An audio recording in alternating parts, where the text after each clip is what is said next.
muchas gracias por quedaros a la última sesión del festival por hoy. Esta mesa la hemos titulado La inevitabilidad de la guerra. Realmente el título encierra una cierta provocación, no tanto una afirmación. Vamos a hablar de la guerra como fenómeno humano, de la guerra como temática literaria, de las consecuencias de la guerra en las personas, de las causas de la guerra, de cómo se generan las guerras y de qué es lo que hay después de las guerras. Bueno, para hablar de todas estas cuestiones en un año como es este, 2014, en el que celebramos, entre otras cosas, el centenario de una de las grandes guerras del siglo pasado, pero también otros muchos incidentes bélicos más y menos conocidos, ¿no? Por ejemplo, mencionaba en la conversación previa uno que conoce poca gente, Almudena Grandes, como es la escaramuza que hubo en el Valle de Arán en 1944 entre militantes republicanos que cruzaron la frontera intentando dar un asalto al régimen franquista y las tropas que estaban estacionadas allí. Bueno, pues hay no solo aniversarios múltiples en este 2014, sino que también, y por desgracia, tenemos guerras múltiples vivas. Es decir, no estamos hablando de material histórico nada más. Y además no estamos hablando solo de material que incumba a otros. Estamos hablando de material que nos incumbe a nosotros en el pasado, pero también en el presente. Hay tropas españolas destacadas en este momento. Mientras estamos hablando ahora mismo, pues es más madrugada en Afganistán, donde hay, y puedo dar fe directa porque estuve ya este verano, aproximadamente 500 militares españoles. Además, se ha ampliado recientemente el contingente y las misiones que están haciendo son misiones teóricamente solo defensivas, pero son misiones armadas y son misiones en las que en el pasado ha habido incidentes y ha habido que usar las armas. Luego, por tanto, no estaríamos exentos de que cualquier noche de estas no hubiera una escaramuza bélica. Hay soldados españoles también, militares españoles, en este caso mayoritariamente guardias civiles en la República Centroafricana. Salen también armados todas las noches, ahora es de noche, en la República Centroafricana. Habrá militares españoles patrullando por las calles de la capital, armados, y también han tenido incidentes. Y también hoy pues hemos tenido la noticia de que el ejército español vuelve a un lugar maldito, porque fue un lugar muy complicado hace también justo 10 años. Estamos también en el año del 10º aniversario de la retirada española de Irak y en ese 10º aniversario pues lo vamos a celebrar volviendo otra vez a Irak con 400 militares que van allí para entrenar al ejército iraquí contra el Estado Islámico. Como sabéis, pues es un Estado que también está protagonizando un conflicto en Oriente Medio. Bueno, el asunto lamentablemente está muy vivo y ha generado también mucha literatura, literatura que ha servido para contarlo, para indagarlo, no sé si para repararlo, no sé si para intentar hacer justicia poética contra la injusticia histórica que se reitera una y otra vez. Bueno, pues para hablar de estas cuestiones y algunas más, tenemos aquí esta noche una mesa de verdadero lujo que yo agradezco mucho a las 4 personas que me acompañan que nos hayan permitido formar. Los voy a presentar con relativa rapidez, creo que muchos de ellos son sobradamente conocidos. Al extremo de la derecha tengo a Domingo Villar, al que nos hace muy felices tener en Getafe Negro por fin. Llevamos 7 ediciones de Getafe Negro. La verdad es que habríamos querido tenerlo como 4 o 5 ediciones pero por razones diversas no ha sido posible encajarlo hasta ahora. Yo celebro que lo podamos tener por fin. Domingo Villar es autor de 2 novelas publicadas ya, Ojos de agua y La playa de los ahogados, que seguramente muchos de los que están aquí han leído, con los que se consolidó rápidamente como uno de los nombres importantes de la novela negra española. Tiene en camino desde hace algún tiempo, y sé que hay mucha gente esperándolo, y supongo que le preguntaréis, un tercer título que se llama La cruz de piedra. Por lo que me ha soplado parece que está realmente cerca, hay mucha gente esperándolo, así que no te dejarán salir de aquí sin decir cuándo lo van a tener entre las manos, seguramente. Bueno, a su lado está Noemí Sabugal. Noemí es también novelista, periodista, leonesa. Además, alguna que otra ocasión hemos hablado de esa tierra en la que ella vive y que es tan interesante para el género negro, ¿no? Porque una de las cosas que tiene la geografía española contemporánea es que el género negro florece por doquier, ¿no? Y esos lugares que antes se consideraban un poco despectivamente de provincias, ¿no? Esas ciudades en las que nunca pasaba nada, pues fijaos León, ¿no? Fijaos León, el que tenga memoria de los titulares, las cosas que llegan a pasar, ¿no? Bueno, pues Noemí, aparte de ser una periodista que conoce muy bien la realidad leonesa, pues la ha tenido que trabajar desde esa profesión, también es novelista y, bueno, ha sido galardonada en varias ocasiones, quizás su novela más conocida sea Al acecho, que ganó el premio Felipe Trigo, y que es una intriga policíaca ambientada, no en este caso en un entorno bélico, pero sí prebélico, en la España de 1936, justo antes de la Guerra Civil. Y además el protagonista es un personaje por el que yo tengo mucha simpatía, porque es un miembro del Cuerpo de Investigación y Vigilancia de la República. Uno de mis abuelos era policía de la República también, no exactamente de ese cuerpo, sino del cuerpo entonces hermano, el Cuerpo de Seguridad. Y bueno, pues como su protagonista, naturalmente al final de la guerra perdió el empleo, ¿no? Así que tengo mucha simpatía por su personaje.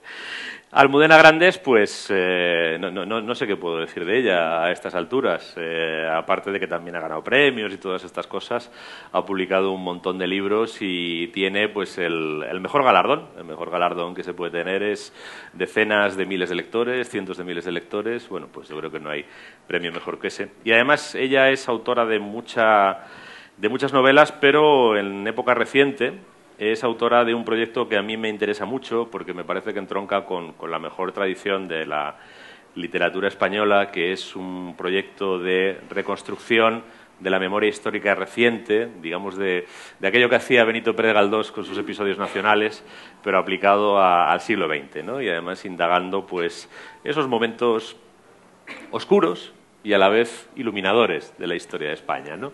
Porque digamos que son oscuros, pero cuando los miramos y los analizamos también nos arrojan alguna luz sobre quiénes somos, ¿no? Bueno, pues conoceréis este proyecto sobradamente, que tiene ya varias entregas, de las cuales la última pues es Las tres bodas de Manolita, que es justo de este año y que he estado firmando en La Caseta.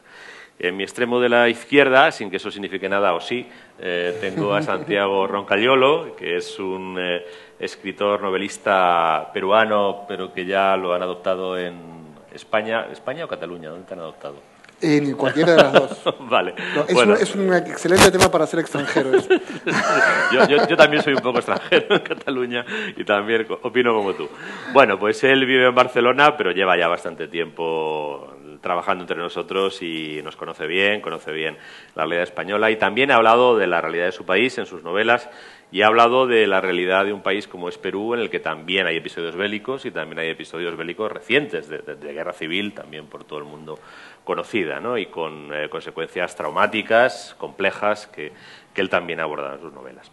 Bueno, presentados los ponentes, yo para situar la cuestión quería comenzar leyendo unas frases de un autor que a mí me parece que es una muy buena referencia para empezar a hablar de la guerra como fenómeno y como temática literaria, que es, y digamos que el aniversario del centenario me obliga, es el centenario de la Gran Guerra, de la Primera Guerra Mundial. Bueno, uno de los participantes en esa Primera Guerra Mundial fue el británico Robert Graves, que cuando partió hacia el frente europeo era un joven estudiante universitario, lleno de ilusiones, ambiciones, inflamado del sentimiento patriótico que llevó. Y esto lo digo, no lo digo irónicamente, lo digo también con admiración, ¿no? Del sentimiento patriótico que llevó a muchos jóvenes de Oxford y Cambridge, de la clase acomodada británica, a abandonar las aulas e ir a las trincheras a morir junto con los trabajadores. Digo que eso lo admiro porque en otros países solo iban los trabajadores a morir mientras los chicos de la universidad se quedaban, ¿no? En alguno que tenemos bastante cerca eso pasaba en épocas coetáneas a la Primera Guerra Mundial, ¿no? Solo iban a morir allí los que no tenían dónde caerse muertos, ¿no? Les buscaban un sitio para caerse muertos, que en nuestro caso era el norte de África, ¿no? Los ingleses tenían la decencia de mandar allí a los hijos de los pudientes. Robert Graves fue para allá y volvió hecho unos zorros, las cosas como son. Escribió un libro para contar lo destrozado que volvió de esa experiencia traumática que fue la Primera Guerra Mundial, la guerra de las trincheras, la picadora de carne en ese frente estático con unos generales psicópatas, tanto los alemanes como los franceses, como los británicos, eran un grupo de psicópatas todos, integrales. Y él escribió un libro extraordinario, que creo que es uno de los mejores libros que ha escrito sobre la guerra, que se llama Adiós a todo eso, escrito desde el desgarro y desde la destrucción de un ser humano. Y en ese libro tiene una frase que a mí un pasaje que he citado en alguna ocasión, pero que me parece que es muy iluminador y que puede ser un buen punto de partida para la conversación. Dice Robert Graves, con el típico y saludable humor inglés, que la guerra debería ser un deporte reservado únicamente a los hombres de más de 45 años. A los Josés y no a los Davides. Sí, querido papá, qué orgulloso me siento de que sirvas a tu país como un valiente caballero dispuesto a realizar el sacrificio supremo. ¿Cómo desearía poder tener tu edad? ¿Con qué placer me pondría mi armadura y me lanzaría a combatir contra aquellos nombrables filisteos? La guerra siempre la han hecho los jóvenes, siempre la han decidido los hombres mayores y siempre la han hecho los jóvenes. Y siempre los hombres mayores han dicho, bueno, qué pena que yo ya no pueda ir, tendrás que ir tú allí a morir por todos nosotros, ¿no? Pero no te preocupes, que oye, en el fondo te envidio, leeré aquí en los periódicos las noticias de vuestras batallas y vuestras derrotas y vuestras bajas, pero oye, estaría yo encantado de ser una de esas bajas, ¿no? Bueno, partiendo de este, digamos, esta descripción irónica de la guerra muchas veces es algo que deciden unos hombres que no la tienen que llevar a cabo y llevan a cabo unos hombres que no la han decidido. Y hay otra definición todavía más cínica, que es el episodio en el que se enfrentan y se despedazan entre sí hombres por la decisión de otros hombres que cuando se encuentran ni se despedazan ni se arrojan los unos contra los otros, sino que se ponen a tomar el té juntos, ¿no?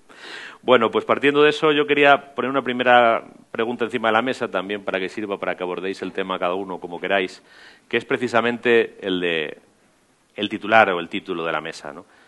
¿Es la guerra inevitable? Desde luego la historia parece llevarnos a pensar que la guerra es inevitable.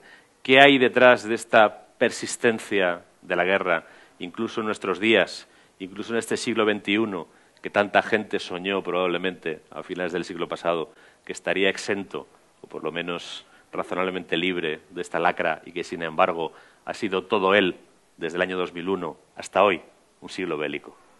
Empezamos por donde queráis. Bueno, buenas tardes. Hay una frase en un libro de un paisano mío, que es Manuel Rivas, que tiene una novela que se llama Os libros arden mal, en la que habla de la guerra y hay dos mujeres de Coruña, de clase baja, y una le explica a la otra, una es mayor, y le cuenta a la otra, le dice, esto es la guerra, filla, los viejos enterrando a los jóvenes. Y al final es un poco, es poco más que esa metáfora hace falta para ver algo que vivimos con absoluto horror. A mí me consterna, no sé cuál es el papel hoy de un narrador, de un escritor, cuando nos enfrentamos a la guerra. Entiendo que en tiempos, pues, Goya tenía que ser testigo de un momento, de unos levantamientos, o alguien nos tenía que contar qué sucedía en el mundo, nos lo contaba Stendhal o nos hablaba Tolstoy de las guerras napoleónicas.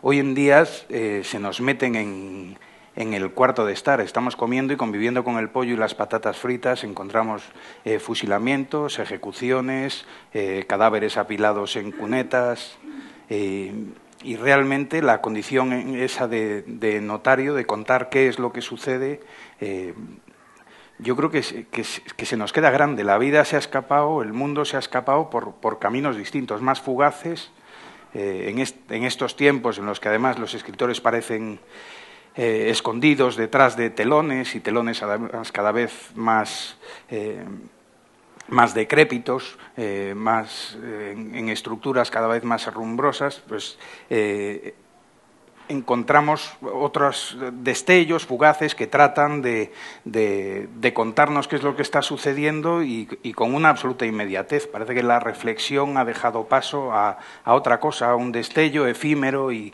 todo se va consumiendo así. Entre eso y la comunicación tremenda, la invasión tremenda de nuestros hogares, de esos momentos bélicos, me deja un poco turbado. Yo además no tengo nunca una idea clara de nada. Soy gallego, antropológicamente estoy diseñado para no tenerlo. Pero te encuentras con que el mundo es difícil de entender. Es muy complicado no estar de acuerdo con un grupo de jóvenes que llenan una plaza en Kiev reclamando una democracia o lo que ellos entienden como una democracia, y es muy difícil también no estar de acuerdo con un señor al que han votado y que se encuentra deslegitimado y que encuentra que no puede ejercer aquello, el encargo que le había otorgado mayoritariamente su pueblo. O es muy difícil no estar contra un tirano en un país árabe que tiene sometido a un pueblo y tal, pero claro, luego al cabo de un tiempo es también difícil no estar frente a alguien que tiene unas leyes tan arbitrarias, o no sé si arbitraria es la palabra, pero tan alejadas de lo que nosotros entenderíamos como cabales o como de nuestro tiempo, y que se hacen además en virtud de seres superiores. La cosa es complicada. Vivimos tiempos difíciles, además, menos mal que por lo menos para mí, que los huracanes se van sucediendo y no nos envuelven, nos hacen ver, pero no estamos plenamente metidos. Yo no sé cómo reaccionaría. Supongo que o como Stefan Zweig, que tiró por la calle de en medio, o como Philip Roth, que se marchó como Joseph Roth, que se marchó a París y nos regaló aquella joya maravillosa que es la leyenda del Santo Bebedor, de un episodio de un hombre que cambió una vida literaria en su país donde no le querían y se marchó a otro lado y vivió con dignidad una vida de perdedor hasta el final. La pregunta es sobre todo eso, si es inevitable, ¿no? Hombre, yo creo que la guerra es evitable, ¿no? La guerra es evitable en el sentido de que no es una catástrofe natural, no es un terremoto. Lo que sí parece inevitable es la ambición y la estupidez humana que lleva a la guerra, ¿no? Entonces, en ese sentido, sí parece que es inevitable porque el propio ser humano la provoca, pero la inevitabilidad de las guerras muchas veces ha servido también de excusa a aquellos que las provocaron, ¿no? En el caso de, Almudena ha escrito mucho, mi novela también va de eso, en el caso de la guerra civil fue un poco la excusa de los propios golpistas, ¿no?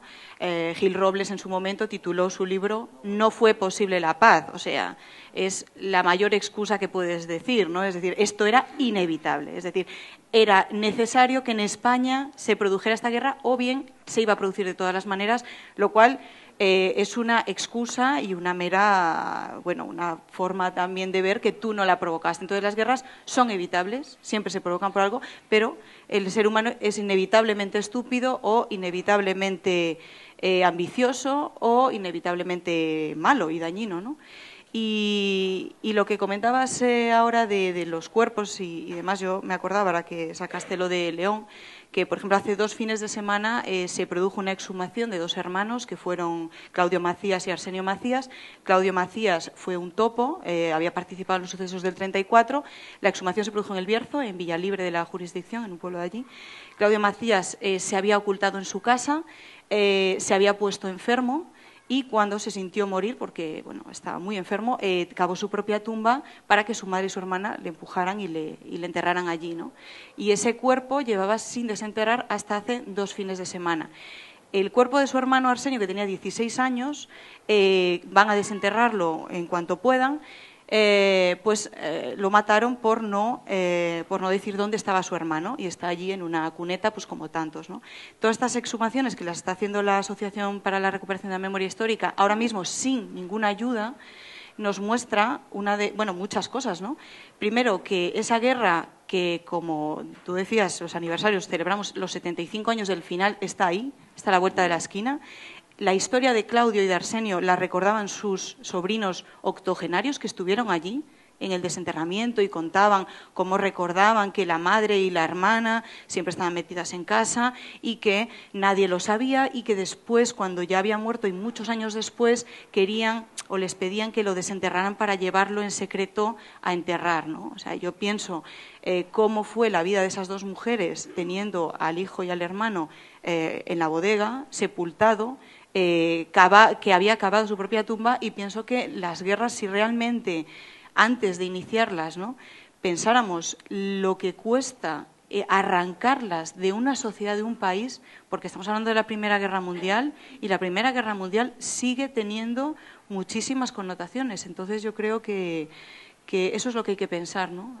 La perdurabilidad es terrible, no pasa en tiempos, y no es una cuestión de memoria, es una cuestión ya de vivencias, de gente que la ha vivido y que se pasa en las siguientes generaciones, ¿no?, como una enfermedad hereditaria realmente, ¿no?, como una tara de sufrimiento, yo creo. Bueno, yo también me he acordado del título de las memorias de Gil Robles, de No fue posible la paz, que es efectivamente muy significativo del cinismo. Es un caso supremo de cinismo aplicado a la justificación de una guerra.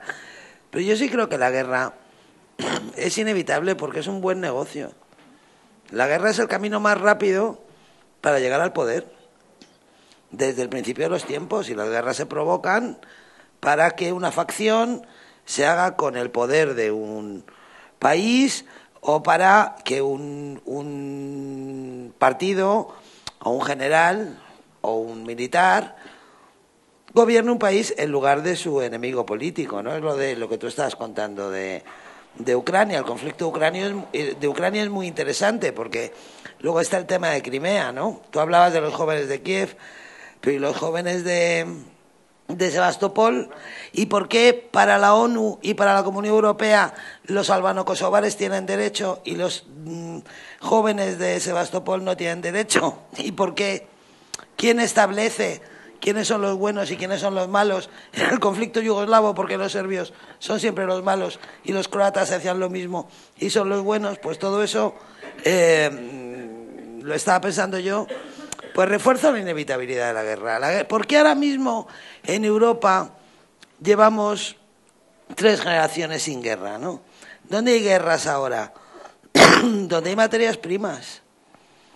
Las guerras se han desplazado, yo creo. Hay conflictos bélicos, ahora muchísimos en África.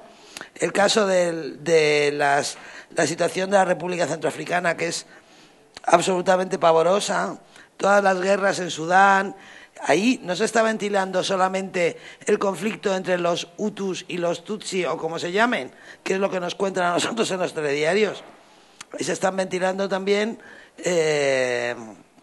pues mercados de materias primas muy importantes. Entonces, en ese sentido, yo creo que la guerra es inevitable, más que por la estupidez humana, por la ambición humana, ambición de poder, ambición económica, ambición de dominio en general, ¿no? Y eso ha desatado guerras. Bueno, me estaba acordando también de la novela de Vargas Llosa, ¿no? De lo que fue el caucho en la Amazonia peruana, ¿no? Lo que es de repente cuando en un territorio aparece una fuente de materia prima súper valiosa, cómo se deteriora, a qué velocidad se deteriora la situación y cómo a menudo desembocan en guerras, ¿no? Y también estaba recordando, cuando escuchaba a Lorenzo, una frase de un escritor que además me cae gordo. Es verdad que escribió cuentos admirables, pero precisamente porque soy una republicana española me cae gordo, que es Ernest Hemingway, que cuando publicó esa abominable novela sobre la Guerra Civil Española titulada ¿Por quién doblan las campanas?, que es la prueba fehaciente de que con amigos como la República no necesitaba enemigos, él le escribió una carta a Francis Scott Fitzgerald, con la que, sin embargo, sí estoy muy de acuerdo, que es muy luminosa, ¿no? Cuando publicó la novela dijo: en España he descubierto que la guerra es el tema para escribir novelas, porque la guerra lo afila todo, lo malo y lo bueno. O sea, en la guerra los héroes son más heroicos, los villanos son más malos, la generosidad es mucho más desprendida, el frenesí es más frenético, los amores, los odios en la guerra son puntiagudos, ¿no? como en ningún otro momento, ¿no? Porque una guerra siempre es una emergencia, pero no solo es una emergencia política o una emergencia sanitaria, es una emergencia emocional, es una emergencia sentimental, que sitúa a las personas frente a la situación de despedirse de alguien a quien no sabes si vas a poder volver a abrazar, pero un día y otro día y otro día y otro día. Entonces yo creo que eso es lo que hace que la guerra sea un tema tan bueno para contar, y que a pesar de lo que dice Domingo, con el que estoy totalmente de acuerdo, ahora que se hacen tantas campañas tontas por cualquier cosa, porque matan a un perro o por cualquier cosa, a mí me sorprende que nadie haya abierto una lista en WhatsApp o en donde sea, en Facebook o en donde sea, para que dejen de poner imágenes de degollados en el telediario. Yo cada vez que veo la imagen de las niñas estas de Boko Haram con el velo, o del pobre periodista de turno naranja con el otro con el cuchillo en la mano, digo, bueno, parece mentira, pero no ya por el pollo con patatas, ¿no? Sino porque ¿cómo les pueden hacer la pelota de esa manera? O sea, ¿cómo estarán ellos de encantados en este mundo global? Entonces calcularán, habrá en una tienda un terrorista nigeriano con un ordenador calculando cuántos minutos han ocupado en todos los telediarios del mundo, ¿no? Las imágenes del... Yo creo que a pesar de eso, de esa brutalidad y de esa estupidez, la guerra y todo lo que rodea a la guerra tiene una potencia enorme como tema literario, como tema cinematográfico, como tema narrable, digamos, por esa condición, ¿no?, de emergencia general. Sí, yo estoy muy de acuerdo con Almudena. Creo que, no sé si las guerras son inevitables o no, me parece una pregunta muy grande para mí. Es inevitable escribir de la guerra si vas a escribir sobre todo de dónde vienes tú, tu país, tu cultura, tu sociedad. Al final siempre venimos de guerras. Europa es la que es porque el mundo es el que es porque hubo una guerra mundial en que se repartieron todos los terrenos, todos los intereses. España es la que es porque hubo una guerra civil con todas sus décadas de consecuencias después. Y lo que a mí me ha interesado mucho, yo he hecho justamente 2 novelas negras, las 2 ambientadas de un modo u otro en guerras, y lo que me ha llevado a eso, más que el tema de la guerra, es mis propias vivencias personales, que creo que son las mismas que los llevan a ustedes a escribir de la guerra civil, porque las tienen alrededor, porque son cosas que están en las historias, como tú decías, Noemí, que siguen estando en las historias de la gente que tienes alrededor, que siguen estando en lo que la gente siente y piensa, y entonces lo recoges, ¿no? Para mí ha sido interesante, escribiendo del tema y escribiendo estos libros, cómo las guerras también viajan. La guerra civil o la guerra mundial para los europeos son guerras europeas, y son guerras que determinan sus territorios, pero en realidad, si eres peruano, por ejemplo, los nazis y los fascistas que escaparon de Europa se fueron a Argentina, se fueron a Chile, y a Perú menos, pero sobre todo a Chile y Argentina, que tenían grandes colonias italianas y alemanas, y grandes vínculos con la inmigración europea. A Perú se iban los que no querían que los encuentren nunca, ¿no? Alguno había, pero no quería que lo encuentren ni los suyos. Pero sí había en Chile, y sí había en Argentina, alguno en Uruguay. Y en los 70, cuando se levantan estos regímenes dictatoriales militares, si tú miras su estética, si tú miras su discurso, si tú miras sus métodos de tortura y otros, son los alemanes y son los italianos de los años 30, que un europeo considera acabados ahí, pero cuyos herederos están en Chile, en Argentina, en los años 70, con la misma retórica anticomunista, los mismos valores. Yo recuerdo mucho cuando Pinochet muere, y yo pienso, porque he hecho política y he sido asesor político y conozco el cinismo de la política, lo primero que pienso es, ahora van a estar todos, ¿no?, sus seguidores, contando lo bueno que fue para la economía, que es lo que se cuenta en estos casos, para olvidarnos del otro. No, sus seguidores están enfrente del féretro con el brazo así. Y esto era una clara señal de dónde venían. A Perú no llegan, pero durante los años 70, cuando nosotros éramos los civilizados, colabora Perú con estos chilenos, con estos argentinos que quieren perseguir a sus perseguidos, a sus opositores políticos, incluso en Perú. Y ahí aprenden estos mismos métodos. De hecho, leí un texto de John Carlin diciendo que había nazis de hecho con los argentinos, refugiados nazis trabajando con los argentinos, enseñándoles a torturar y a desaparecer. Y cuando los peruanos se vuelven brutales, y cuando hay una guerra en Perú, que es la guerra con la que yo crecí en los 80, el que dirige toda la represión militar es un general al que llaman el gaucho, porque se ha criado en Argentina, porque ha estudiado en Argentina, porque fue el vínculo con los argentinos. Y entonces, todas estas ideas, incluso la picana viaja de Alemania a Argentina, va a Chile y finalmente en los 80 sube al Perú, ¿no? Entonces a mí me ha fascinado siempre cómo nos han enseñado la historia por motivos sobre todo ministeriales, del Ministerio de Educación, como esta es la historia de España, esta es la historia del Perú, esta es la historia de Chile, esta es la historia de Argentina. Pero en realidad la historia está llena de estos vasos comunicantes, de estas puertas de ida y vuelta, de estas entradas y salidas, de estas influencias inesperadas por las cuales los nazis en Alemania terminan 40 años después, algo de ellos disparándole a gente en Perú y torturando gente en Perú.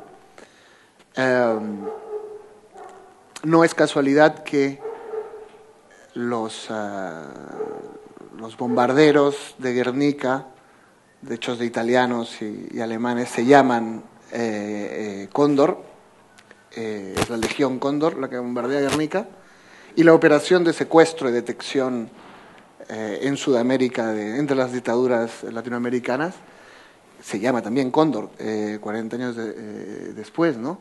Tiene que ver con el hecho de que sea el buitre más grande del mundo, pero también tiene que ver con una serie de valores, es el animal, es muy militares, ¿no? El ave que vuela más alto, una serie de cosas que tienen que ver con una filosofía que ha atravesado y que ha cruzado por todos esos países, ¿no?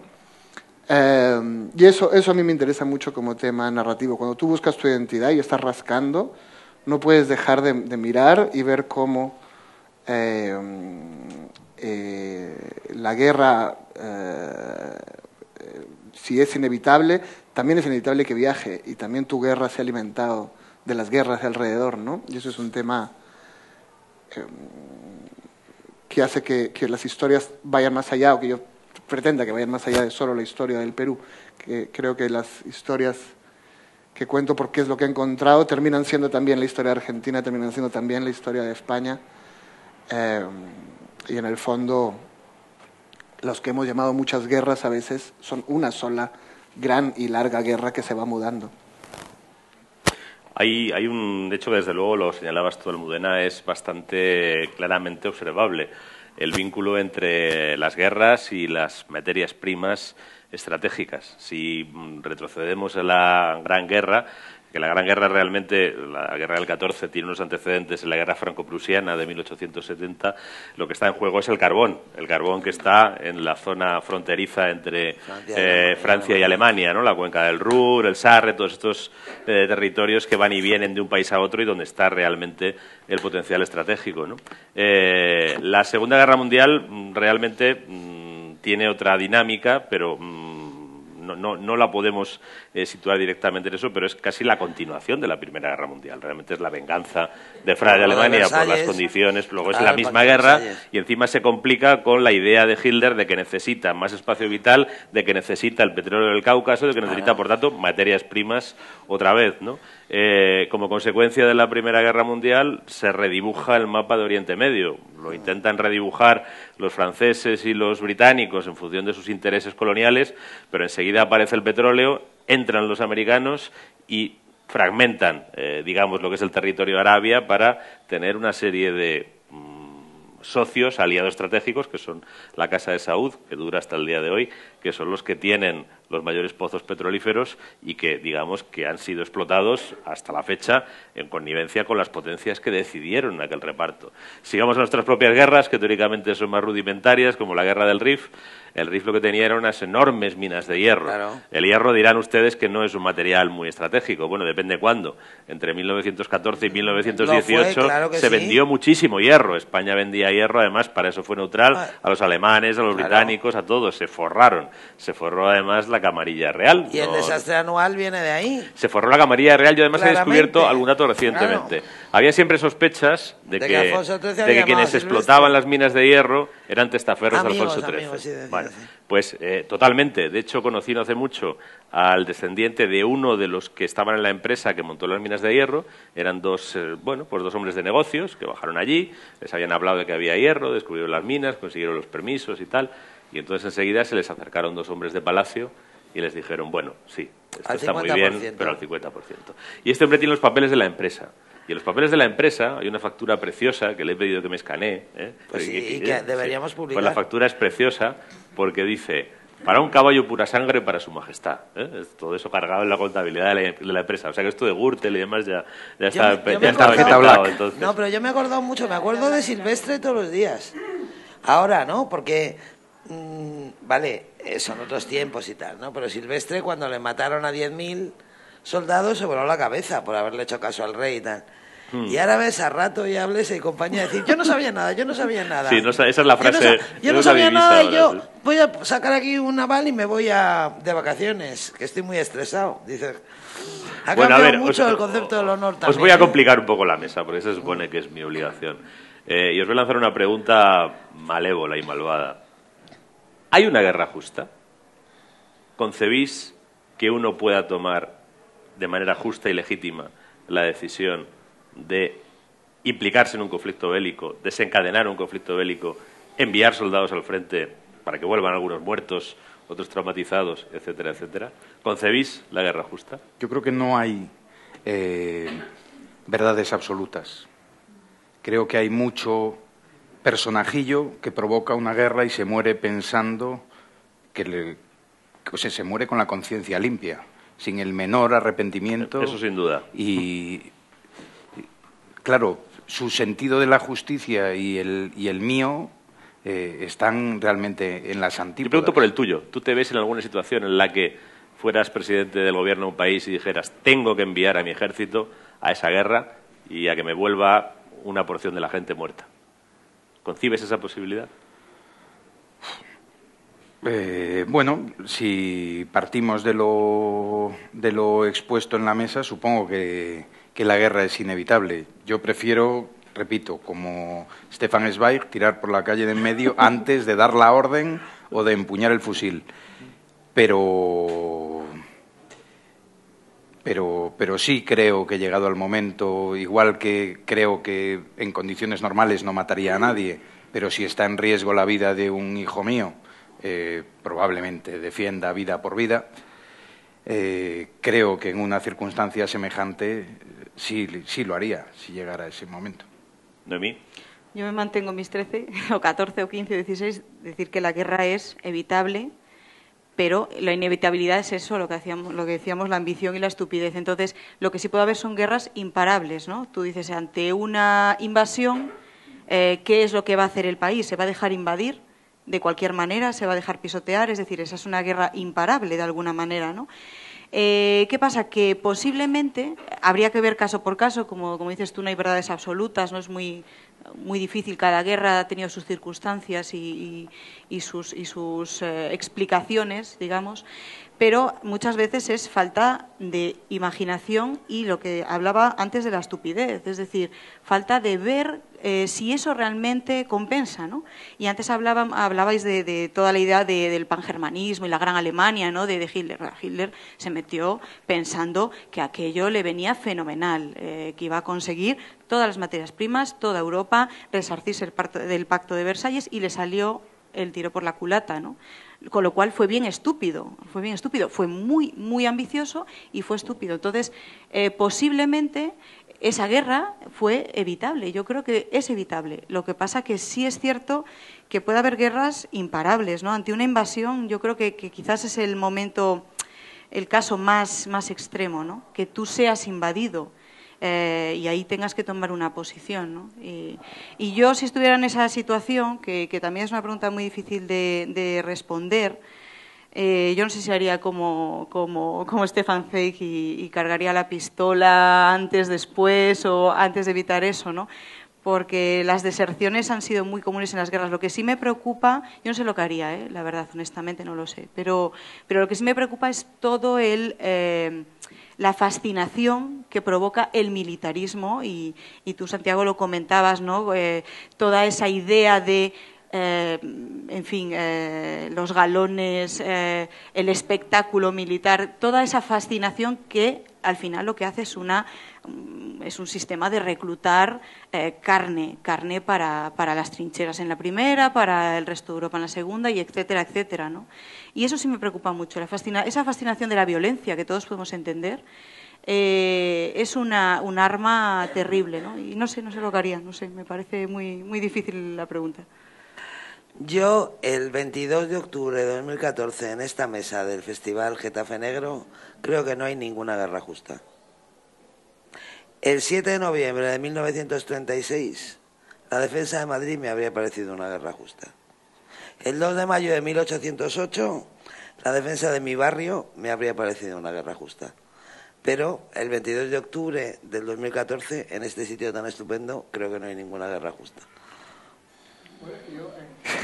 Me hace mucha gracia estar en una mesa con españoles, pues nosotros hemos crecido pensando que hay unas guerras justísimas, las guerras de independencia, que evidentemente a ustedes nadie les enseñó en el colegio. No, yo he hablado de la guerra de independencia, ¿eh? De la nuestra. De la nuestra. Otro fue un percance, aquí no se cuenta. Un día dejaron de estar y ya está, no se sabe muy bien por qué. Pero también es verdad que fue cambiar a unos por otros igualitos, ¿eh? También en seguro que cambiasteis mucho, yo es que no sé si cambiaste. Eran del mismo color y tenían el mismo apellido, pero por alguna razón éramos independientes. Ya. Pero cuando he trabajado con gente que ha peleado la guerra interna en Perú en los 80, porque no solamente he escrito novelas, sino periodismo también y reportaje, siempre he hablado con los dos, que además están juntos en las mismas cárceles, los militares con los terroristas, y por las mismas razones. Y son muy amigos. Sí. Se han hecho amigos porque se cuentan sus batallitas. Tienen cosas en común. Claro, son los que se recuerdan, ¿no? Uno venía y me decía, mira, ¿ves esta bala? Me la metió él. Y estaban los dos muertos de risa porque eran muy amigos. Y más bien los dos sentían un gran desprecio por gente como yo. Sí. Burgueses, intelectuales, que están en contra de las cosas feas, pero claro, han vivido bien toda su vida y nunca han tenido... porque en realidad ambos, sobre todo los que peleaban abajo, como creo que ha dicho Domingo, los dos eran gente de zonas muy pobres en ambos casos, ¿no? Yo nunca iba a ir a esa guerra, ni nadie como yo iba a ir a esa guerra, ni nadie de muchas clases sociales abajo de la mía iba a ir a esa guerra. Eran los soldados rasos y eran los campesinos, y ni siquiera los campesinos, sino los que decían defender a los campesinos. Los campesinos morían un poco al medio. Pero ellos, algo que siempre me llamó la atención es que creían, todo lo contrario que yo, en la guerra como algo justo en sí. Su idea de la guerra es que era lo único que se podía hacer para cambiar las condiciones sociales o para defenderlas, ¿no? En ambos casos. Y una crítica que me hacían a lo que yo escribía, sobre todo los más marxistas, era que yo en mis libros hablaba de individuos, y los individuos no importan, dicen. Lo que importan son las leyes sociales que hacen que las cosas pasen. Y yo decía, pero soy un periodista, un novelista, ¿qué cuernos hago si no tengo personajes, ¿no? Y un día encontré pues lo más cercano a una crónica sin personajes, de Marx, precisamente, que es la del 18 Brumario. que es una historia de una revolución en Francia sin personajes. Marx no cita a fulano o a mengana, Almudena no le dispara a nadie, Lorenzo no cae preso. Es el campesinado, es el proletariado, la burguesía, son categorías abstractas, ¿no? Y dentro de la cabeza de esta gente, pensando así, evitar la guerra es imposible. Claro. Porque tú estás encajado ya estás por definición encajado dentro de un conflicto social. Tu propio lenguaje te obliga a tomar partido dentro de ese conflicto social y tú no estás disparándole a gente, tú estás disparándole a miembros de una categoría abstracta, ¿no?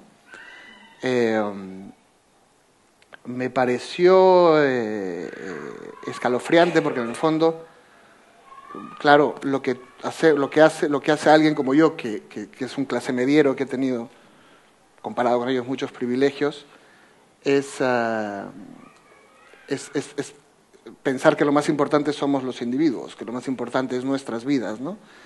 Pero la guerra yo creo que no solamente ocurre por intereses económicos, sino que mucha de la gente que pelea, y eso es lo que yo he visto, pelea creyendo que está defendiendo cosas muy nobles y necesita creer en esas cosas para ir a pelear. Y eso me parece más escalofriante, porque si la guerra fuese solo de intereses, en realidad no la sabría, no sería tan necesaria. Si la guerra podríamos pactar. Si la guerra fuera solo de intereses, no había guerra. Claro. Es decir, porque faltaría la voluntad fundamental de el problema es la fe. Los seres humanos que dan un paso adelante porque se dejan engañar o porque creen vehementemente.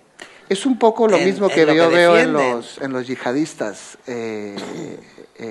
Para la gente de Sendero, en el caso de Sendero, el marxismo era como la religión para el yihadista. Algo que le da sentido a todo lo que haces, tu vida, tu muerte y la muerte de los demás, ¿no? Y entonces... La mitificación, ¿no? Sí. En el fondo es la mitificación y todas las rutinas, lo que vas haciendo para engrandecer algo que en el fondo... Si a mí me fuese a matar a alguien, triste. yo preferiría que fuese un sicario, porque con el sicario a lo mejor llegamos a un acuerdo. Con un idealista ya no hay nada que hacer. Ahora, de todas formas, partiendo de la guerra que yo conozco más, que es la guerra civil, no... es muy difícil teorizar, ¿eh? Esto que te estaba oyendo a ti, lo de los clase medieros y tal, lo que está diciendo Domingo de Zweig y de los desertores, y que hay muchos desertores. A mí no me gustan nada los desertores, voy a decir, ¿eh? No. Ya, bueno, pero es que ahora últimamente tienen mucho prestigio en general en la literatura contemporánea, los desertores. A mí no me gustan los desertores. Suicidarse ayuda. Pero lo que es muy significativo con argumentos en las manos es cómo reacciona la gente más impensable en una situación como esa. Yo, por ejemplo, Francisco Ayala, que era un intelectual, era un letrado de las Cortes, había sido profesor catedrático de Derecho Político en la Universidad de Madrid. El 18 de julio del 36 le pilló en Argentina dando unas conferencias. Se podía haber quedado allí tan ricamente. Bueno, pues él, como María Zambrano, que era otra señora que está en las antípodas del perfil bélico, decidieron volver para ponerse al servicio de la República. Y Paco, con 100 años, contaba que él llegó en un barco que le había prometido que no iba a tocar en la España franquista, en ningún punto. Entonces, el barco salía de Buenos Aires y le iba a dejar en Le Havre. Y entonces luego él entraba por Cataluña, ¿no? Esa era la idea. Pero tocaron en Vigo, porque les mandaron unas cañoneras para inspeccionarlo y no les quedaba más remedio que atracar en el puerto de Vigo y tal. Y entonces Paco Ayala, con lo que era Paco Ayala, que era la misma imagen del intelectual exquisito, frío, ecuánime y magnífico, decía con una pachorra impresionante que claro que él se metió en su camarote y cogió una pistola. Porque dijo, yo claro, antes de que me cogieran presos los franquistas me pegaba un tiro. Entonces él estuvo con la pistola así puesta hasta que los franquistas salieron del barco y pudo llegar a Le Havre. ¿Alguien se cree eso de Paco Ayala? ¿Alguien que haya conocido a Paco Ayala cree que Paco Ayala es capaz de hacer eso? Y sin embargo, los seres humanos idealistas son capaces de hacer esas cosas, ¿no? Bueno, de hecho, Lorca también Que volvió. Lorca también podría haberse quedado en Argentina. Sí. Cuando ya se veía venir. Sí, que pero lo pasaba. de Zambrano y Ayala fue ya con Ya. el golpe de Estado producido, ¿no? O sea que no... Es complicado este tema. Sí, yo creo que crecí. También siento que hay una diferencia entre cómo yo percibí la guerra y cómo mucha gente percibe la violencia de América Latina y cómo la percibe un español, en el sentido de que España ha seguido muy dividida durante mucho tiempo. La gente es como de un lado o del otro. Y yo siento que en los sudamericanos de mi generación somos de una generación muy decepcionada de ambos lados, en el caso de los peruanos y en algunos casos particulares, los colombianos también, muy decepcionados de ambos lados y y con muchas ganas de salir del enfrentamiento verbal y de buscar soluciones, o sea, de buscar una manera de entender a todos los que se involucran. Una cosa muy curiosa. Has entrado en un tema que me interesa mucho, pero antes quiero que agotemos, es decir, lo que pasa después de la guerra. Si me permitís, dejamos aplazar esta cuestión, porque quería dar una última vuelta de tuerca a lo que es la guerra en sí, recogiendo una idea que habéis dicho varios, que es la idea del entusiasmo, la idea del entusiasmo militarista, la idea de la gente que acude al matadero también fascinada y entusiasmada, y también poniéndola en conexión con, bueno, se puede observar en muchos momentos, por ejemplo, la Primera Guerra Mundial, hablaba antes del caso de Robert Graves, pero fue un caso que se dio exactamente igual en la juventud alemana, y hay un pasaje muy interesante de Walter Benjamin, que era alemán, como todos sabemos, que en ese momento estaba en edad juvenil y que rompió públicamente con uno de sus maestros, Wyneken, porque Wyneken había exhortado a los jóvenes alemanes a alistarse y a ir al matadero, y Benjamin se posicionó públicamente frente a eso, lo que era muy difícil. Es decir, solo mentes muy singulares como Benjamin se sustrajeron al entusiasmo. También había alguna mente así en el bando aliado, ¿no? Pero lo normal es el entusiasmo. No hace demasiado veía yo uno de los vídeos del Estado Islámico, que es, entre otras cosas, una de las mejores productoras de vídeo de estos momentos, y uno de ellos... Con más rating. No, impresionante, ¿no? Pero aparte es que están muy bien hechos, tienen mentes muy, muy expertas en marketing, ¿no? Y uno de los más sobrecogedores es el de un yihadista occidental, creo que este era británico, y decía en un momento, literalmente, y conecta con un artículo que salió también no hace mucho en el periódico sobre cómo la guerra excita el afán de aventura y cómo la guerra es vivida de entrada positivamente, como algo gratificante por muchas personas. Y decía una cosa que era sobrecogedora. Él hablaba de su vida en Gran Bretaña, de su vida como inmigrante, de su vida como parte de una minoría musulmana, del desempleo, de la vida en el suburbio, de tal y cual. Básicamente lo que venía a decir es: yo estaba deprimido, ¿eh? Que es un concepto además muy occidental, es un concepto muy burgués, es un concepto muy desarrollado, ¿no? La gente los parias de la India no están deprimidos, están jodidos, que es otra cosa, no están deprimidos, ¿no? Bueno, pues él habla de que estaba deprimido porque era alguien criado en el mundo occidental, ¿no? Y en un momento del vídeo dice: y os puedo decir que la yihad es el remedio contra la depresión. Hombre, sin duda. O sea, ríete del Prozac, ¿no? Desde que estoy aquí con un Kalashnikov que hago así y todo el mundo se arrodilla, claro. Mi depresión ha desaparecido, ¿no? El entusiasmo es absolutamente arrollador, ¿no? Y voy a ser más malo todavía, ya me habéis respondido, pero ¿es legítima la guerra contra el Estado Islámico? Y si no es legítima la guerra contra el Estado Islámico, ¿qué hacemos? ¿Debe España reclutar 400 militares y enviarlos a Irak? ¿Deberíamos abstenernos?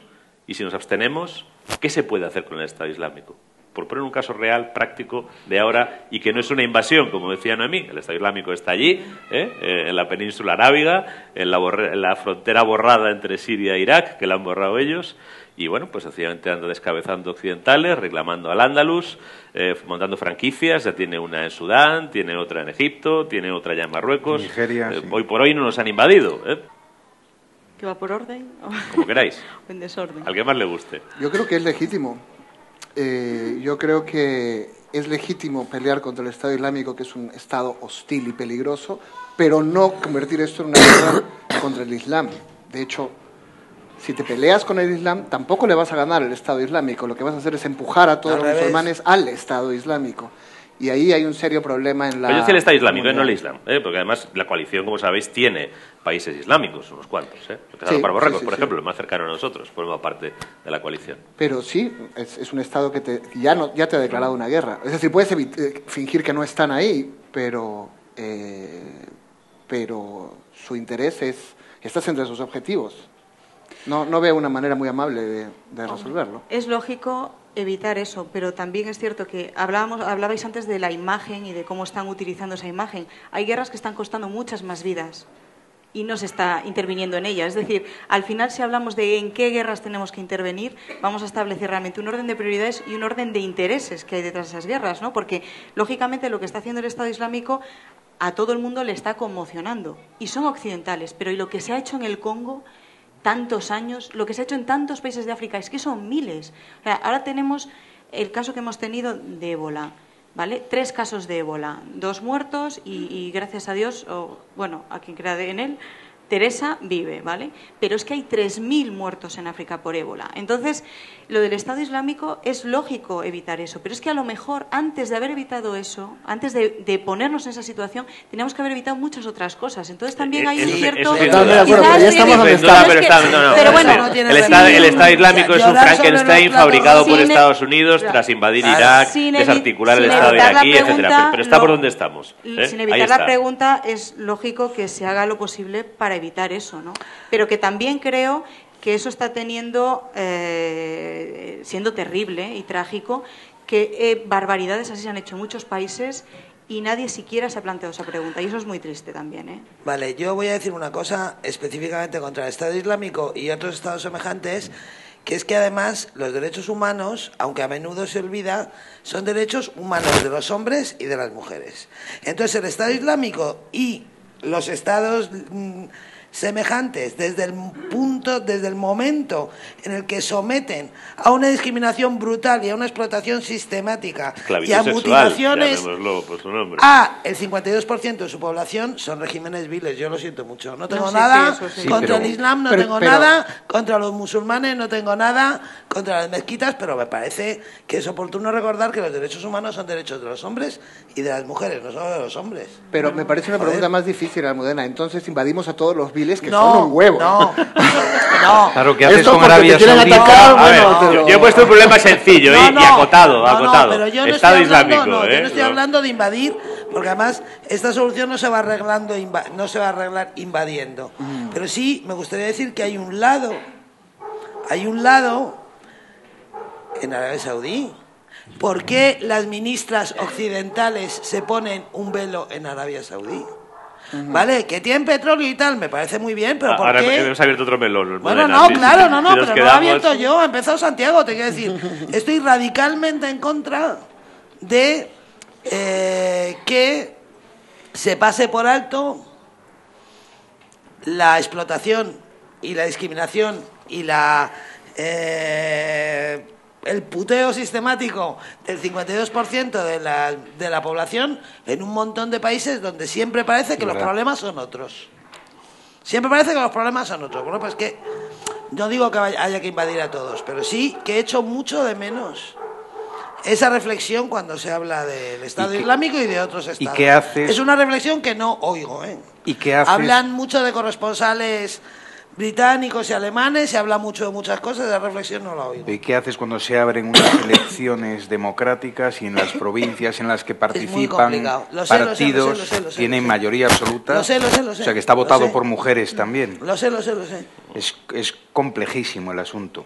Además, yo, pienso, revisando la historia y viendo, echando la vista atrás, el momento en el que estamos se parece un huevo a la muerte de Bitiza, a los hermanos peleándose, tratando de arreglar las cosas, unos en Navarra, otros aquí, llamar para pedir ayuda a Tarik, y Tarik entrar como Pedro por su casa y quedarse después 700 años. Tiene Domingo, te voy a decir una cosa también. pinta, ¿eh? En Estados Unidos, en los estados sudistas, donde los esclavos eran los negros, también se ganaban elecciones y el Estado revolucionario francés no dudó en deslegitimar unas elecciones. ¿Por qué? Porque la esclavitud se consideraba que era una tragedia de orden superior. Bueno, pero eso estaba en Bélgica también. Claro. Yo estuve en Níger hace poco y Níger está entre Nigeria, donde está Boko Haram, Mali, que es un estado fallido, Libia, donde bajan todos los yihadistas justamente a Níger, Burkina Faso, donde desapareció el avión español hace poco, los 3 países del ébola. La situación de miseria es brutal.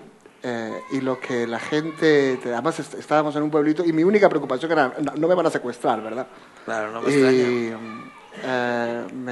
Hablando con gente ahí, me dijeron, ¿ustedes creen...? Además, yo me preocupé por recordarle a todo el mundo que yo soy peruano, yo no pinto nada en su problema. Pero igual ellos me consideraban un europeo y me decían, ¿ustedes creen que solo los secuestran a ustedes? Hombre, claro, porque solo ustedes salen en su tele cuando los secuestran. Claro. Pero aquí vienen y secuestran a todo el mundo. Todo el mundo. Claro. Y la vez pasada... Y además se crean unas situaciones y unos mercados y unas mafias. Sí. Y tienen que ser 200 mujeres secuestradas, 200 para que salgan, para salir. ¿no? Menos de 200 no salen. Y mayores de 12 años habían secuestrado un montón antes de secuestrar esas 200, pero solo cuando secuestraron a las 200 en bloque salieron. Bueno, en fin, el tema es muy complicado. Y hay un problema de natalidad también. Bueno. O sea, yo entiendo que en el siglo XIX, cuando las mujeres tenían los hijos que tenían y no los que querían generalmente, cuando había una cantidad de decesos entre la población infantil, se morían niños a paladas, pero se morían en Inglaterra, que era el imperio, y tú vas a Greyfriars, al cementerio, y cada familia, o sea, la ristra de niños muertos, hoy en día se muere un niño y es una catástrofe de la que una familia no se levanta.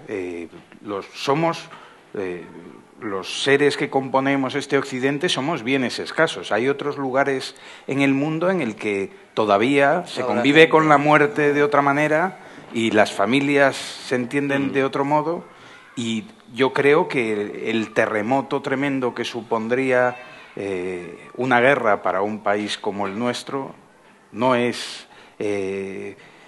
o sea, es mucho más grave en términos, sobre todo de comprensión, en términos de hacernos a ello de lo que puede ser en otros lugares. Bueno, se abren aquí muchas cuestiones que lamentablemente el tiempo se nos va agotando, y porque se podría entrar en muchas cuestiones, efectivamente, de cuál es el coste humano para una sociedad como esta. Oye, que hace solo 70 años a mi abuelo se le murieron 4 hermanos, y se hablaba de los 4 hermanos muertos pues como de 4 criaturitas que se quedaron por el camino y que se recuerdan vagamente, ¿no? En fin, con cierta tristeza, pero no con una tragedia desgarradora, ¿no? Podíamos hablar de lo que significa el factor del ejército profesional frente al ejército de leva, el compromiso distinto que tiene una sociedad con un ejército de leva, con un ejército profesional. Podríamos hablar de todas estas cuestiones que planteáis de las mujeres y demás. Yo os confieso que en algún momento, este verano yo en Afganistán, que no soy en principio ni muy amigo ni muy partidario de la misión en Afganistán, y sobre todo de tener invadido 14 años un país, etcétera, etcétera, hay cosas que te hacen dudar. ¿Ves el burka, cuando no? ves... No, el burka es una broma. El burka es una broma. Cuando te cuentan en el hospital de campaña de la base de Herat en qué condiciones llegan a atender a las mujeres afganas, cuál es el valor que tiene una mujer afgana. Cuando ves cómo, por ejemplo, la fiscal de Herat, que se ocupa de la violencia contra las mujeres, lo único que tiene para poder hacer algo es precisamente a la OTAN. Cuando entras en una base afgana y ves 2 mujeres de uniforme con galones de oficial y con el pañuelo, y te dice un militar, estas 2 están ahí porque estamos nosotros aquí. Si no, estas 2 no podrían existir nunca, con el pañuelo puesto y con un uniforme de oficial paseándose por la base y los hombres saludándolas, ¿no? Te da que pensar muchas cosas, pero bueno, esto habría una conversación interminable. Quería que habláramos muy brevemente, por favor, porque quiero dar también un turno de preguntas sobre lo que habéis apuntado antes, es decir, las guerras no solo son mientras son, sino que son después, y en algún momento son mucho tiempo después. Y Santiago ha planteado una idea que a mí me interesa mucho, la perduración de ciertas guerras, y sobre todo la perduración de las guerras civiles, pero también él ha hecho una comparación que me parece pertinente e interesante. Lo de Perú era una guerra civil. Es una guerra civil mucho más fresca y, sin embargo, quizá la fractura, no voy a decir que esté resuelta, pero que no hay, a lo mejor, como yo estoy en otras... muy sorprendido y No, yo primero para darles no, compáralo, que me quiero decir, interesa. está la nuestra, oye, pero está la guerra de secesión norteamericana, que hace 150 años, si no me fallan a mí las cuentas, y que todavía no está cerrada, ¿eh? O sea, está cerrada a vista desde muy lejos. Pero tú vas a un estado del sur y todavía ves banderas confederadas y ves toda una serie de cosas, ¿no? Y curiosamente yo siento, y me gustaría Comienza tú, si empezar quieres, ahora si quieres, una porque pequeña es algo que quiero que pincelada cada ustedes uno. comenten, y no puedo creerlo, pero que Perú ha cerrado su guerra mucho más civilizadamente que España. Están todos presos. Está preso el presidente, están presos los ministros, están presos los terroristas, están presos los militares. A ver, podrían haber más presos, pero están muchos presos, inclusive el presidente. Se está haciendo un museo de la memoria histórica del conflicto, cosa que aquí sería imposible, que el Estado se ponga de acuerdo en cómo debería ser este museo nacional.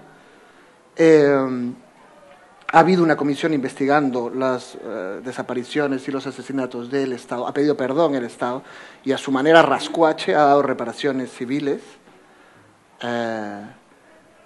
Y yo no lo puedo creer. Me he pasado toda mi vida diciendo que somos unos monos y que los españoles son los civilizados y resulta que en este tema... Pero es que no ha habido 40 años de dictadura después. Exacto. Esa es la diferencia. Pero es muy curioso que se haya hecho todo esto estando vivos los participantes. Pero la diferencia es esa, ¿eh? Porque lo que más sorprendente es en España Sí, es no que cabe muchas duda. medidas serían contra gente que está muerta. No vas a meter ya a nadie preso.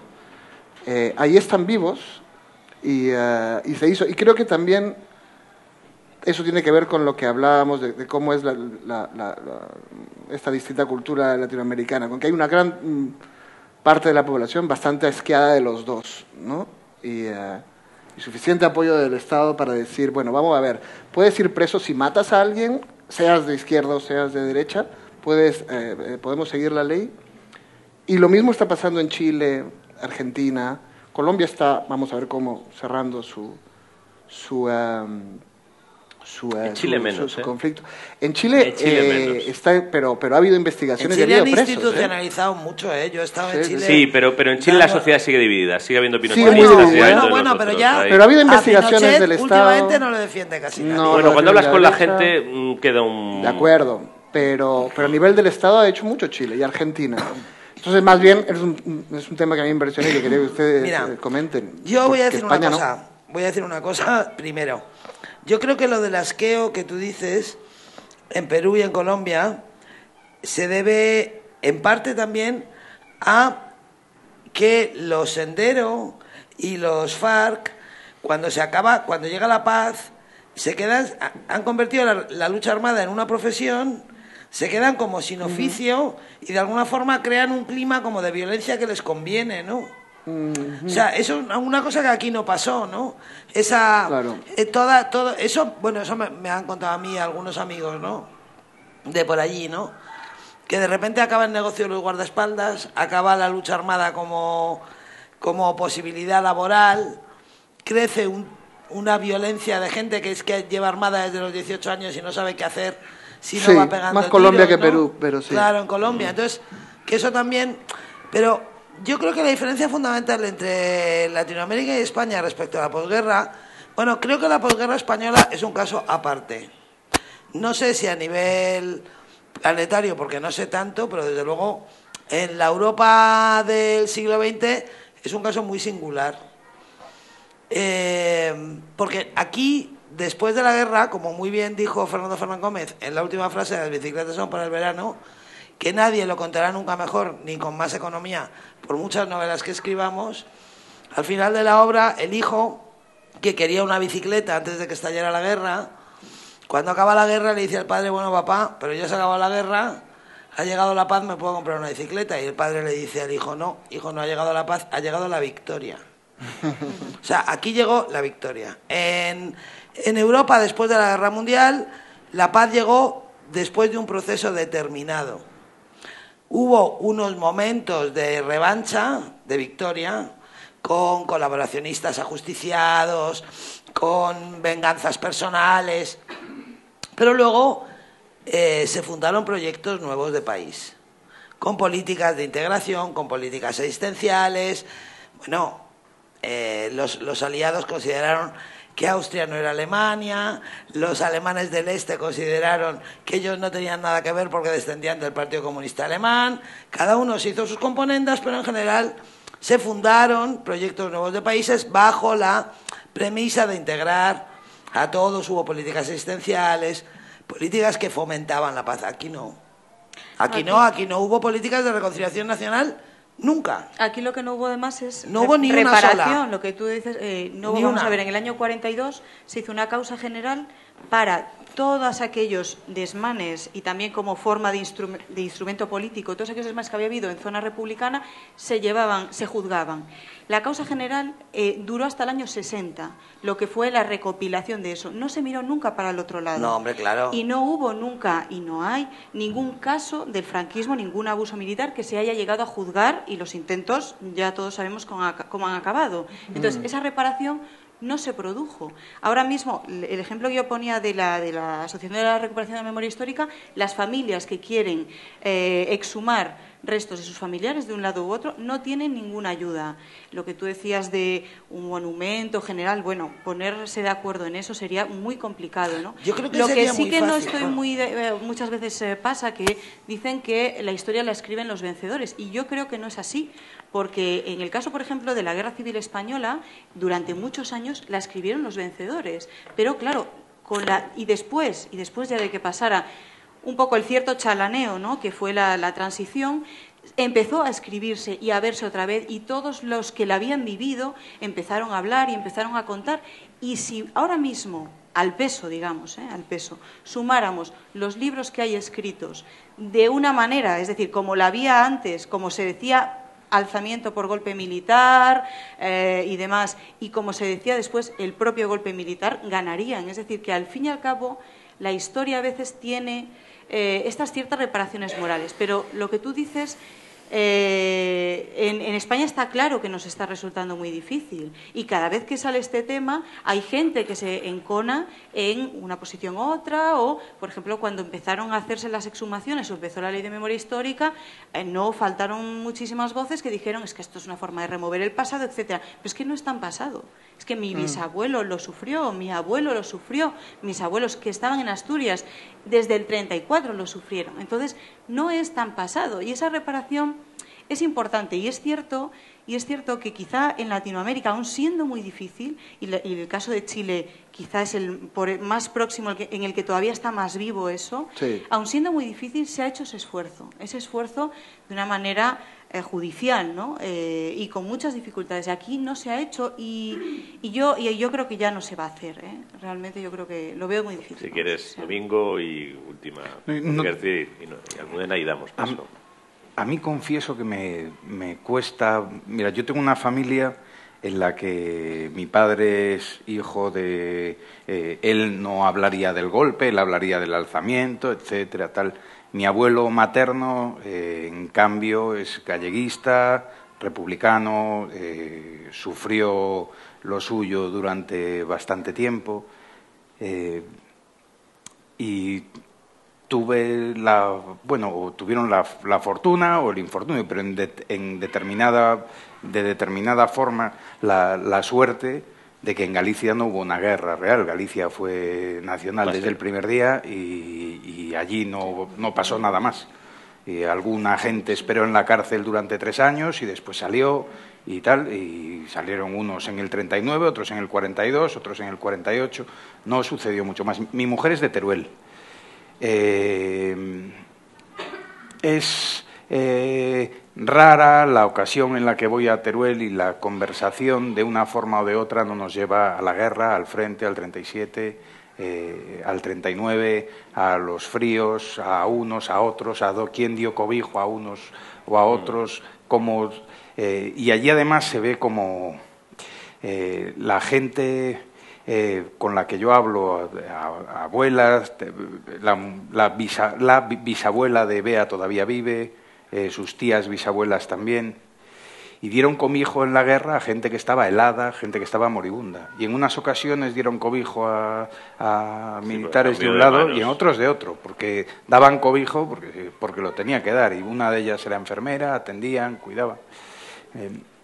Lo veo tremendo. Claro, entiendo que es justo, que lo justo no es cerrar, dar un carpetazo y se acabó. Que lo justo es resarcir y, en la medida que se pueda, volver las nueces al cesto, que lamentablemente, pues, una gran parte de ellas están rotas y eso no se va a poder recuperar. En el libro este tan denostado de Baroja, ¿cómo se llama? La miseria de la guerra, ¿no? Que fue censurado. Yo no entiendo bien después de leerlo porque lo censuraron, porque realmente,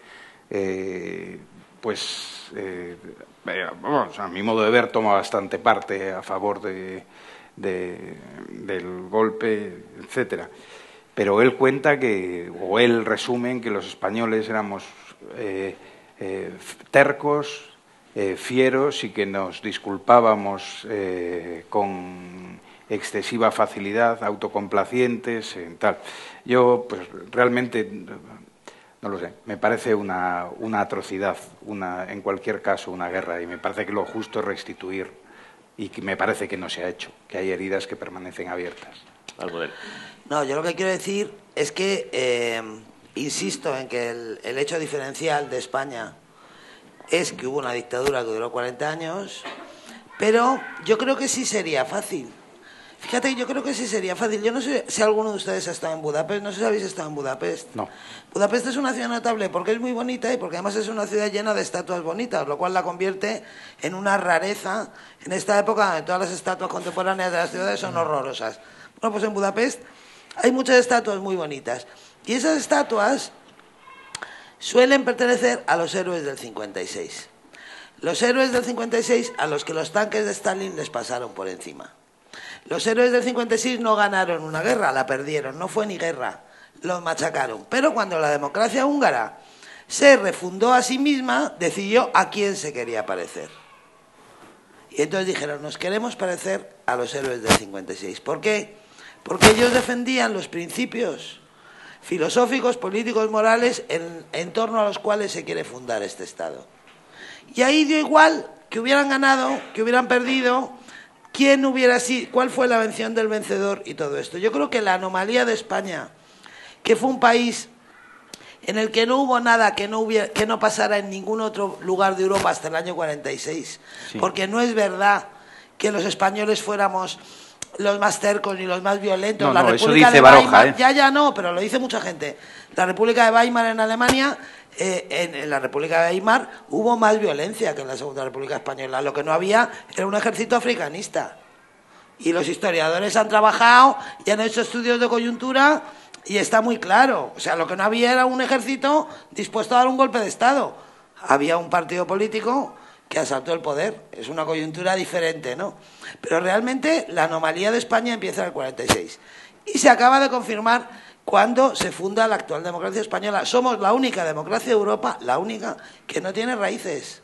La única democracia de Europa que no fija ningún referente con modelos democráticos previos. Aquí se fundó una democracia y nadie dijo a quién nos queremos parecer. Dijeron, vamos a parecernos a nosotros mismos que somos la hostia. Los más modernos, los más guapos y la movida y tururú. Pero sería muy fácil. Es decir, estamos viviendo ahora en una crisis institucional, en una crisis política, en una crisis moral, que es la consecuencia de aquella indecisión y la consecuencia de aquella falta absoluta de empaque moral del Estado español. Es decir, si hay que refundar este país, y parece que hay que refundar este país, yo creo que sería muy fácil. Es simplemente decir, somos demócratas, ¿a quién nos queremos parecer? ¿A Durruti? No, a Durruti no hay por qué parecerse a Durruti. Que era de León. Bueno, si se bueno, quiere, por ejemplo, sí. no, hombre, el que quiera que se parezca, no, pero que Hombre, enseguida, no, porque enseguida se diría, no, los pistoleros anarquistas, no, hombre, no. Bueno, o sea, la Institución Libre de Enseñanza y Antonio Machado, Ginés de los Ríos. O sea, Chávez Nogales. Bueno, me da igual. ¿Se oye? Sí. Bueno, Sí. Bueno, ustedes han debatido si la guerra es evitable o no. Yo diría que en el caso de la guerra nuclear se tiene que evitar. Como de lugar. Almudena pues ha dicho que llevamos 3 generaciones sin guerra. Oye, pero en términos de la historia humana, eso no es nada. Es una Pero la guerra encerrada. nuclear se tiene que evitar porque sería muy mal negocio. Oye, pues no habría negocio ni nada. Por eso se va a evitar. Es que, bueno, eso por lo menos me da un poco de esperanza, pero... Hasta aquí se ha evitado, salvo la asimétrica, que esa no se ha evitado. No, el tema es cuando ya no es el negocio, sino el idealismo lo que domina. Hombre, desde Hiroshima y Nagasaki, desde luego, parece que ahí, Pero ahí fue nos crucial dio que tanta vergüenza. Ahí fue crucial que los amarillos no la tuvieran, ¿no? Ahí les dio Claro, también, claro, si pero no se bueno, hubiera liado. después Era parece que dio asimétrica. tanta vergüenza pero cada vez que se habla de ese tema, yo creo que empieza la neura de la Guerra Fría, ¿no? Hay que pensar que la Guerra Fría, cuando tú lees muchas cosas de la Guerra Fría y piensas que ese miedo era real, o sea, el miedo, la sensación de que podías desaparecer de un momento a otro, yo creo que lo que dices tú esa sí que no sería una guerra para nada justa y debería ser una guerra totalmente evitable, porque ahí ni siquiera, digamos, está la decencia de hacerlo persona a persona, aunque ahora mismo con los drones y demás habría que verlo también, ¿eh? Pero bueno. Ese sería otro capítulo también, la guerra robotizada. Sí. Yo quería volver... Creo que no me hace falta. Quería volver al principio cuando has empezado, Lorenzo, presentando que celebramos el centenario de la Guerra Mundial y no has mencionado el 75 aniversario de la Segunda. Yo me gustaría incidir aquí, porque también lo he visto en los periódicos mucho a lo largo de este año, la celebración del centenario. Yo es que creo que no hay nada que celebrar, que estamos empleando mal los términos. Bueno, conmemoración. La celebración es algo agradable. El desembarco de Normandía sí se celebró. Bueno, pero por decir el conmemorar. fin de la Ahí guerra. tenemos una cuestión semántica, estoy de acuerdo. Es más correcto pero es decir que conmemorar. Me resulta muy curioso que tenemos aquí a 4 escritores de categoría... 5 escritores, perdón, que no se contará. 5 escritores de categoría... Y no solamente aquí, es que lo he leído en periódicos, la celebración del centenario del 75 aniversario, que no es una celebración, que yo creo que ninguno de vosotros está celebrando nada de esto, que lo está recordando, creo. Utilicemos conmemoración, completamente de acuerdo. Sí, no hay ninguna objeción. Celebración está en algún sitio entre festejo y conmemoración. Conmemoración, es evidente. Sí. Nunca en celebración. Sí, es evidente. No, es es una un conmemoración. defecto de imitación, ¿no? Y está dentro también de esa especie a veces de mitificación que se hace de las guerras, yo creo. La utilización de la palabra, que aunque nos parezca inocente, también tiene su parte de mito No sé si está y de aquí, recuperar todo no sé si eso, está en ¿no? la sala el profesor de lengua de Lorenzo, que es al que habría que acusar. No, a mí, a mí. Todo. Que lo he pero es visto verdad que también se en utiliza. periódicos. Que es broma. Sí, es No, pero no te flageles. imitación. No, es verdad. La palabra adecuada es conmemoración. Ya está, moción aceptada. Sobre todo porque puede haber quien celebre las guerras, pero el planteamiento y como Ahí tú tiene dices, un Almudena celebraría el desembarco de Normandía, celebraría Lo la invasión del del Valle de Arán. desembarco de Normandía sí fue una celebración, porque de alguna forma lo que se celebró fue el 75 aniversario La victoria. de la campaña Tampoco- que puso fin. Ese era un poco el Tampoco hay que sentido, ¿no? celebrarlo porque No, el que pero está en con los que Normandía quedaron en la playa. ha visto No, los cementerios pero, llenos de pero gente. el sentido de que eran aquellos chavales, actos, a fin de el cuentas. sentido de aquellos actos parecía que era ese, Sí, ¿no? sí. Como decir, Y se ha celebrado el 200 aniversario de la Guerra de Independencia. Y el 300 de la Guerra de Sucesión Y se se ha ha hablado celebrado con también. Es una celebración. Pero es verdad que la palabra, por lo menos por hacer un planteamiento aséptico de la cuestión, Sí, y sí, que cada no, uno es celebre lo que conmemorar. quiera, es sí, conmemoración. sí, es conmemoración, sí. ¿Alguna otra? Sí. Sí, es cierto, debería ser conmemoración. A ver, creo que hay algo que se nos está olvidando y tiene que ver con lo que ha dicho Almudena, que es totalmente cierto. Somos una democracia, la única democracia que no tiene raíces. Por mi situación como profesora en institutos de secundaria, tengo la oportunidad de hablar con muchos adolescentes y me doy cuenta de que se está perdiendo radicalmente la memoria histórica. Esto es, no sé si se ponderó la memoria de un lado y del otro, pero lo que sí está claro es que las políticas educativas han seguido un sistema de borrado de las mentes de los adolescentes. Yo me he encontrado en los 3 últimos años gente de 15, 16, 17 años que no tenían noción clara de quién era Francisco Franco, que no tenían noción en absoluto de qué había sucedido de verdad el 23F, cuando yo les decía, oye, es que salimos corriendo de las aulas a meternos en nuestras casas, de la sensación que se vivió. Y entonces aquí creo que, ya que tenemos que mirar al presente, hay que, en parte, el carecer de raíces tiene que ver con el necesario borrado de memoria que se tuvo que llevar a cabo, supongo, para no generar mayor problema, que ahora se está apagando años, décadas después, y que está haciendo que resurjan pues, neofascismos. Yo me he encontrado con alumnos con una gran capacidad de gestión de la información, que no tienen ningún reparo en sumarse a ideologías neonazis, en sumarse a todo lo contrario, pero que no deja de ser lo mismo. Y creo que aquí hay una misión, aquello que comentaba hace unas horas, ¿no?, en la presentación. Creo que el ser cronistas en nuestro tiempo, como decía en su momento Alejo Carpentier, la necesidad de ser testigos y de hablar y de recordar, pasa por volver a fundar la mente de los jóvenes, de los que van a ser las futuras generaciones. Es que es muy grave. O sea, me he quedado muy sorprendida. En cuestión de apenas 3-4 años hubo un cambio de política educativa. Están desapareciendo datos de los libros de historia. Y esto creo que vale la pena que se recuerde, que se tenga en cuenta a la hora de escribir, a la hora de hablar, a la hora de tener encuentros como este.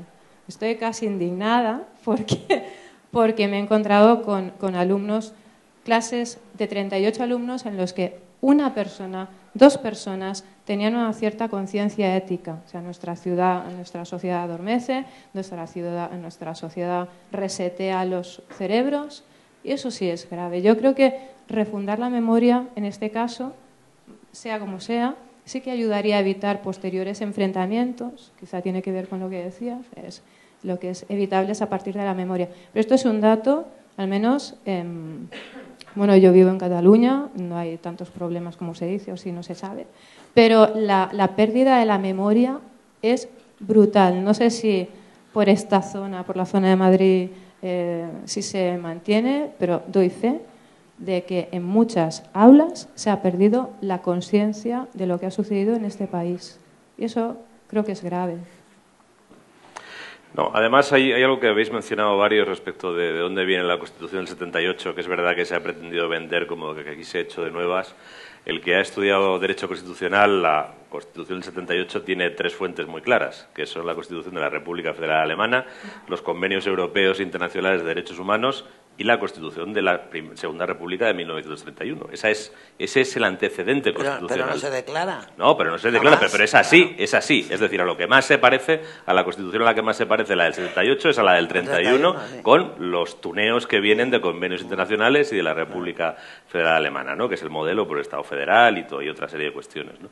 Y esto sencillamente es que no se cuenta. Esto, si estudias Derecho, el Derecho Constitucional, lo sabes, ¿no? Pero esto no es un saber específico. Esto es un poco de dónde hemos querido beber, qué hemos querido ser, ¿no? Y no lo estamos contando. Ni siquiera tienen las nociones la ciudadanía común, ¿no? Y esto no es ninguna tergiversación. Esto no lo discutiría nadie, ¿eh? Ni ningún constitucionalista de derechas discutiría esto que acabo de decir. De todas maneras, yo que soy una más crítica y soy muy destroyer con todo esto, hay una cosa que es evidente, es que países que han tenido políticas de memoria impecables o mucho más desarrolladas que esta, tienen una cantidad de movimientos neofascistas, neonazis y estalinistas más potentes todavía que los nuestros. O sea que es muy complicado.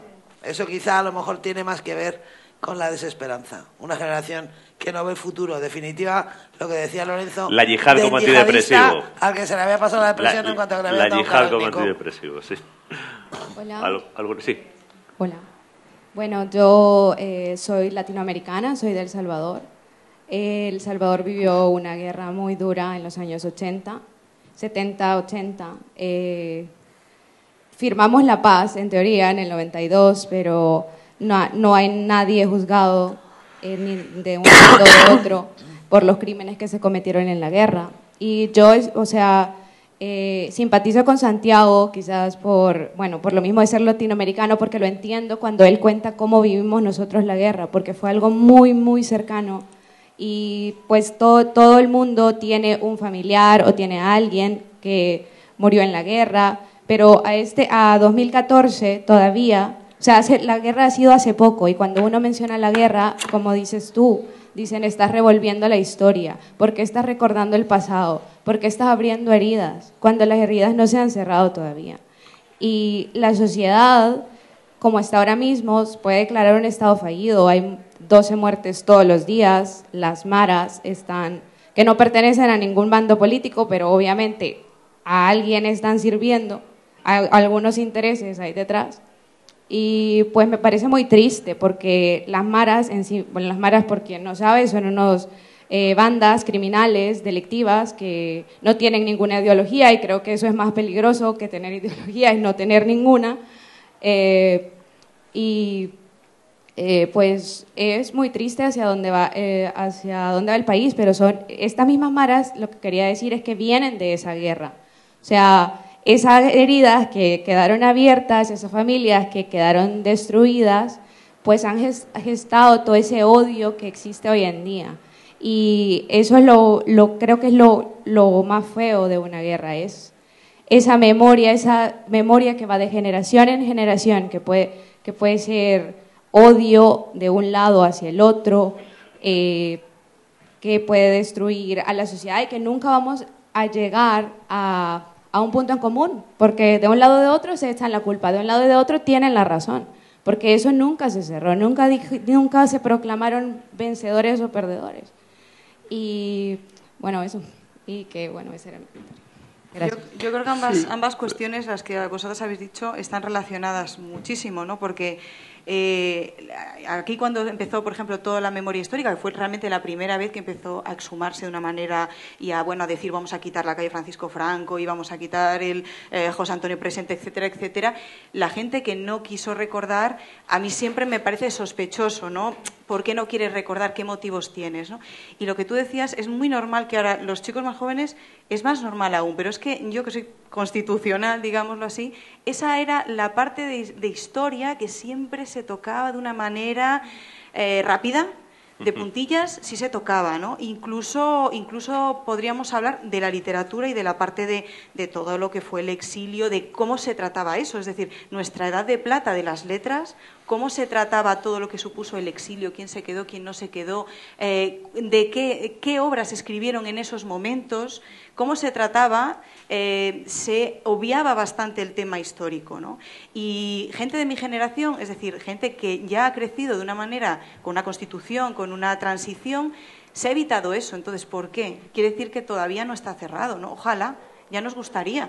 La guerra de secesión que decías tú, se siguen haciendo películas de la guerra de secesión, pues yo qué sé, aquí nos llega una cuando es importante, pero en Estados Unidos a lo mejor se hacen dos, porque sigue teniendo importancia. Y sigues yendo a los estados del sur de Estados Unidos y ves las banderas confederadas, todo tiene importancia. Es decir, la memoria no se borra, aunque nos parezca, ¿no? Pero esos intentos yo creo que siempre los ha habido, ¿no? O intentos de desviación de atención, eso. Sí, okay. Yo creo que las dos intervenciones a mí me han hecho pensar mucho que usted se queja de que aquí se está perdiendo la memoria histórica. Yo creo que nosotros no la tuvimos nunca. Y de hecho, eso ha sido una de las cosas que ha servido, paradójicamente, para poder hacer pactos donde los ha habido.